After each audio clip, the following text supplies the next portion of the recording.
देशवासियों, आज एक ऐसा सवाल पूछ रहा हूं जो हर मोबाइल फोन यूज करने वाला सोचता है। क्या आपने कभी सोचा है कि हर महीने आपके मोबाइल रिचार्ज का खर्चा क्यों बढ़ता जा रहा है? रिचार्ज क्यों इतना महंगा होता जा रहा है? हर बार जब आप रिचार्ज करते हैं तो आपको लगता है कि यह पहले से ज्यादा महंगा हो गया है। हर महीने प्राइसेस बढ़ रहे हैं, डेटा पैक्स छोटे होते जा रहे हैं। क्या यह सही है?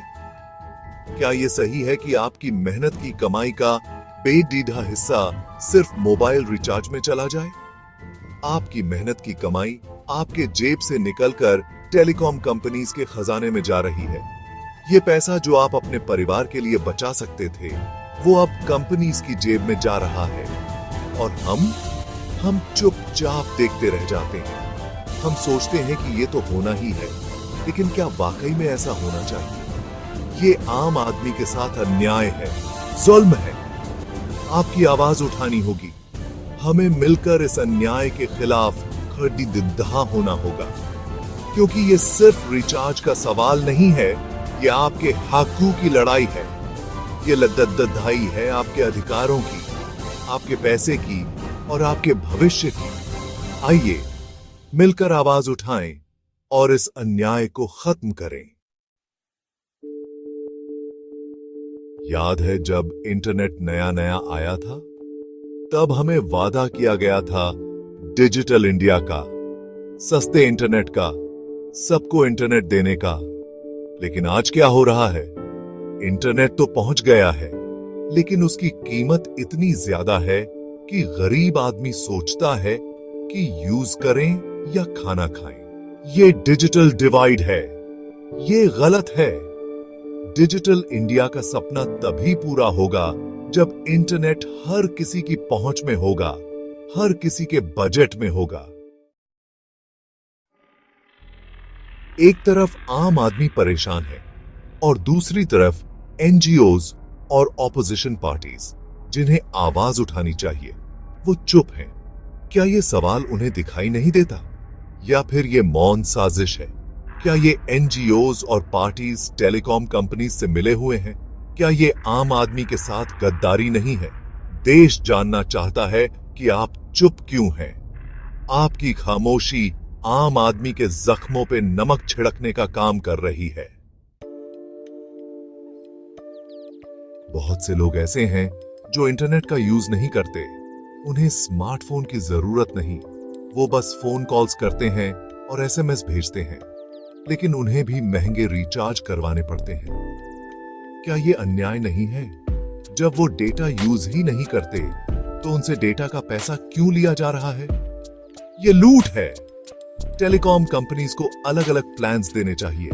जो इंटरनेट यूज करता है वो डेटा पैक खरीदे, जो नहीं करता वो सिर्फ कॉल्स और एसएमएस के लिए रिचार्ज करे।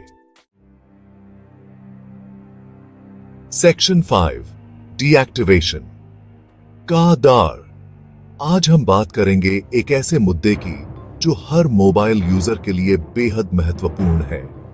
टेलीकॉम कंपनीज की यह नई चाल है, अनयूज्ड सिम कार्ड्स को डीएक्टिवेट करना। ये एक ऐसा कदम है जो हर किसी को प्रभावित कर सकता है। उनका कहना है कि यह सिक्योरिटी के लिए जरूरी है, लेकिन क्या यह सच में हमारी सुरक्षा के लिए है या इसके पीछे कुछ और कारण है? लेकिन सच ये है कि ये कंपनीज अपना मुनाफा बढ़ाना चाहती हैं। ये एक ऐसा तरीका है जिससे वो अपने रेवेन्यू को बढ़ा सकते हैं। वो डीएक्टिवेटेड नंबर्स को नए कस्टमर्स को देकर दोबारा पैसा कमाना चाहती हैं। ये एक तरह का बिजनेस स्ट्रैटेजी है जो उनके फायदे के लिए है। ये आम आदमी के प्राइवेसी के लिए खतरा है।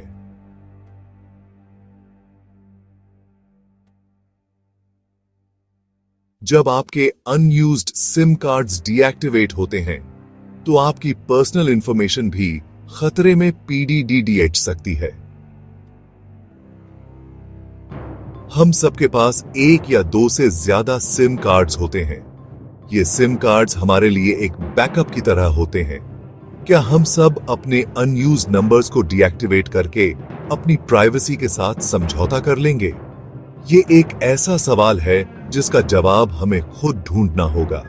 हमें सोचना होगा कि क्या ये सही है और क्या हमें इसके खिलाफ आवाज उठानी चाहिए।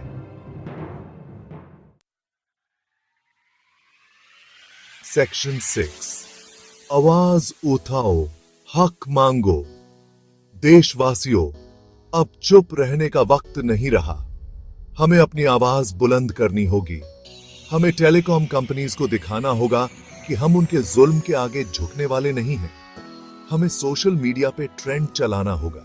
हमें न्यूज चैनल्स को मैसेज करना होगा। हमें अपने लोकल लीडर्स को फोन करके उन्हें जगाना होगा। याद रखिए, एकता में ही शक्ति है। जब तक हम सब एक साथ नहीं होंगे, तब तक ये कंपनीज हमारा शोषण करती रहेंगी। सेक्शन 7, विदेशी एप्स का राज। आज हम सब व्हाट्सएप, फेसबुक, इंस्टाग्राम जैसे विदेशी एप्स का यूज करते हैं। ये एप्स हमारे जीवन का हिस्सा बन चुके हैं। हम इनका इस्तेमाल हर दिन, हर पल करते हैं। चाहे वो दोस्तों से बात करना हो, फोटो शेयर करना हो या फिर दुनिया भर की खबरें जाननी हो। लेकिन क्या आपने कभी सोचा है कि ये एप्स भी डेटा यूज करते हैं? हर बार जब हम इन एप्स का इस्तेमाल करते हैं, हमारा डेटा इन कंपनीज के सर्वर्स पर जाता है। ये डेटा हमारी पर्सनल इंफॉर्मेशन, हमारी प्रेफरेंसेस और हमारी एक्टिविटीज के बारे में होता है। और इस डेटा का पैसा किसको जाता है? टेलीकॉम कंपनीज को। ये कंपनीज हमारे डेटा का इस्तेमाल करके हमें टारगेटेड एड्स दिखाती हैं और इससे उन्हें रेवेन्यू मिलता है। यानी हम इनडायरेक्टली इन कंपनीज को पैसा दे रहे हैं। यानी हम विदेशी कंपनीज को फ्री में डेटा दे रहे हैं और उसके लिए पैसा हमसे लिया जा रहा है। ये डिजिटल स्लेवरी है। हम अपनी प्राइवेसी और सिक्योरिटी को खतरे में डाल रहे हैं और बदले में हमें कुछ भी नहीं मिल रहा। हमें देश के अंदर बनने वाले एप्स को बढ़ावा देना होगा। हमारे पास भी टैलेंटेड डेवलपर्स और इनोवेटिव आइडियाज हैं। हमें अपने देश के रिसोर्सेज का इस्तेमाल करके ऐसी टेक्नोलॉजी डेवलप करनी होगी जो हमारी जरूरतों को पूरा कर सके। हमें ऐसी टेक्नोलॉजी डेवलप करनी होगी जो हमारी है, हम पर निर्भर है। इससे न केवल हमारी इकोनॉमी को फायदा होगा, बल्कि हमारी प्राइवेसी और सिक्योरिटी भी सुरक्षित रहेगी। हमें मिलकर एक डिजिटल इंडिया बनाना होगा जो आत्मनिर्भर हो और विश्व में अपनी पहचान बना सके। सेक्शन 8, इलॉन मस्क की स्टारलिंक, आसमान से उम्मीद।